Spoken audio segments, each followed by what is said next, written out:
Welcome to Sharika Talks, Unraveling the Truth, a journalist's quest. Subscribe for the truth. Chapter 47, Agastya's Peak.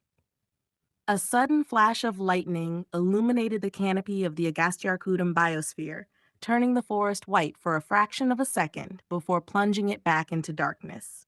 Seconds later, thunder rolled across the western Ghats, shaking the ground beneath their boots. Physically, compared to the death zone of the Himalayas or the sheer walls of Kailash, this peak was a molehill for Sachin. But logistically, it was a nightmare. He wasn't just a climber today, he was a guardian. The Agastyarkudum trek was normally open only between January and March. Even then, access was tightly controlled. When the Forest Department first offered the opportunity to selected DWIG students, they nearly canceled it at the last moment due to unseasonal monsoon activity. It was Sachin's influence that kept it alive.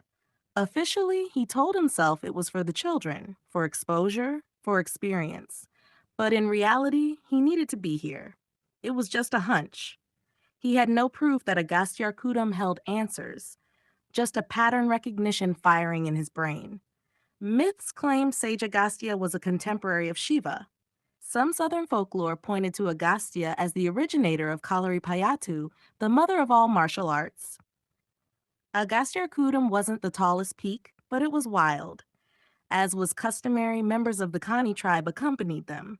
They were the guardians of this mountain. Sachin had done his research. In 1729, one of King Marthandavarma's first proclamations upon ascending the Travancore throne was to grant this mountain and the surrounding forests to the Kani tribe.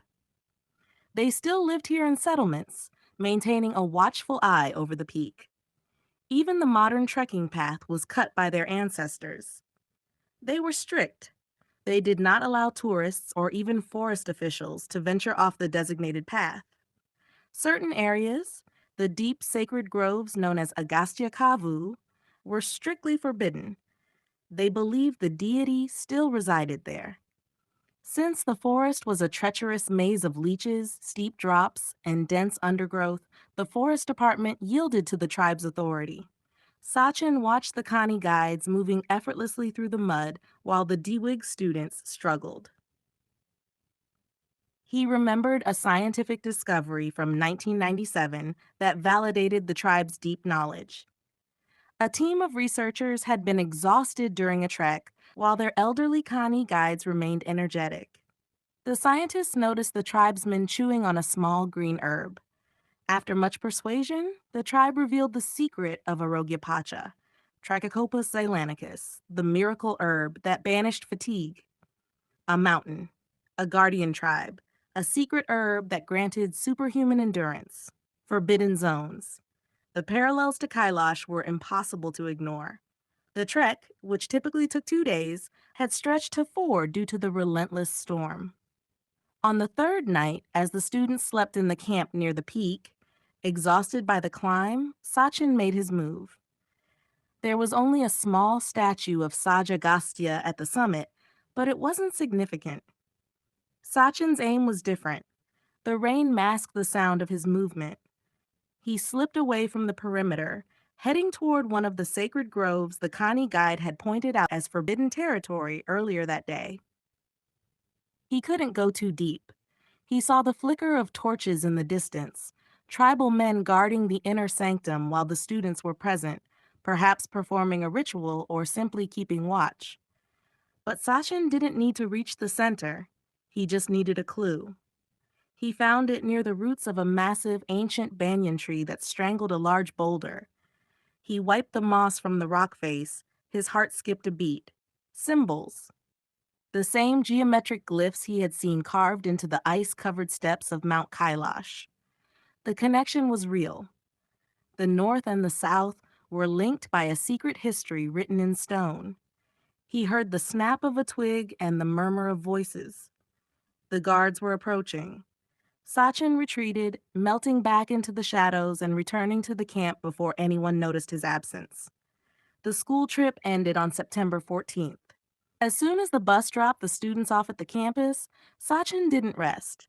He drove straight to his private quarters and packed a different bag. He swapped his trekking boots for the world's best rock climbing shoes, the La Sportiva TC Pro. He packed a compact tactical backpack, his advanced night vision goggles, and 2 pieces of technology he had recently acquired, the Black Hornet Nano 4 and the Axis Vidius X drones. He had helped Rocky procure them for surveillance a few months ago, and after seeing their capabilities, he had bought a pair for himself.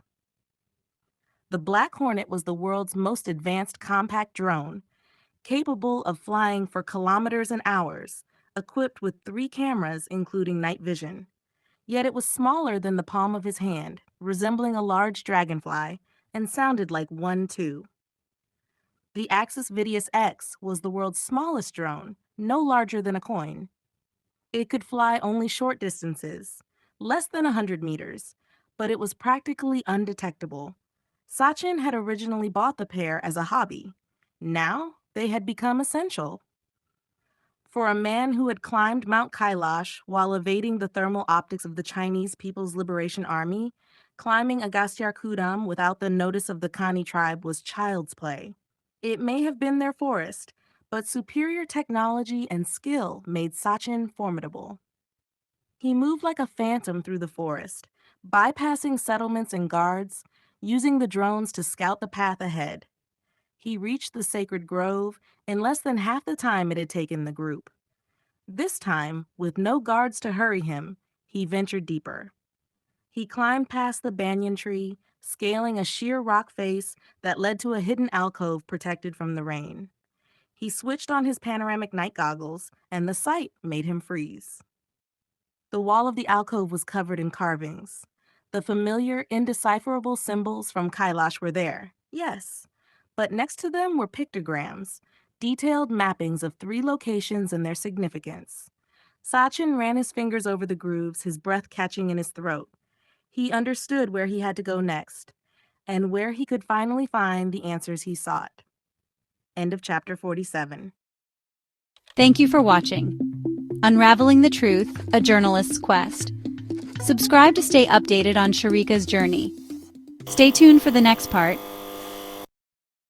Disclaimer. Unraveling the Truth, A Journalist's Quest is a work of fiction.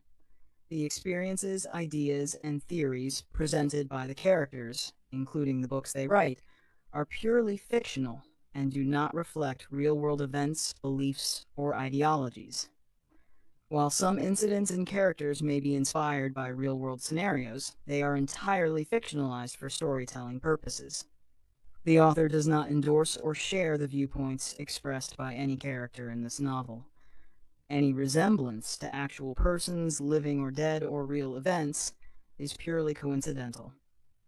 Viewer discretion is advised.